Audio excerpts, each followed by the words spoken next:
Jay's now going to start on the guideline, which he's using a Andis Supra, where he's going to be taking the hair as short as possible with a clipper right down to before you use the foils.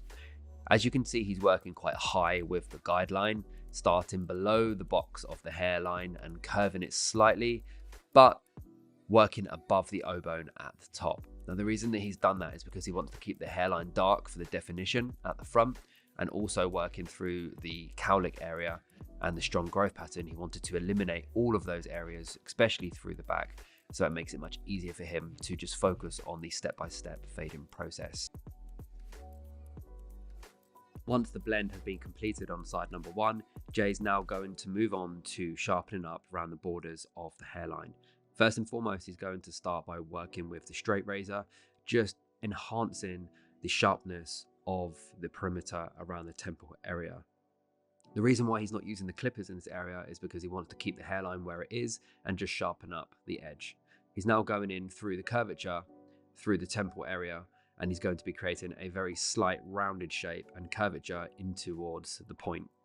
Once he's finished with the outline on side number one, he's going to move on to side number two, where he wants to replicate the exact same steps as what he's just done on side number one. The only thing that he wants to be mindful of is the hair growth pattern could potentially change from side one to two. So he wants to again work with a clipper against the grain of their hair in the most way that will give him the shortest and most effective cut on that desired length. The final area on the head that we need to fade is going to be the back area above the occipital bone and underneath the crown. Generally, we leave this to the end so we can get the two sides nice and symmetrical and balanced. And then we have the final area at the back to focus on, which will generally be the smaller area to fade, but most likely the hardest area, mainly because of the shape of the head and the bones that could protrude and the dips that could occur in the client's skull. This is very, very normal and takes a little bit more time and effort and concentration to get a completely even blend from the sides into the back. So it's a good area to leave to the end to get right and put your full focus on.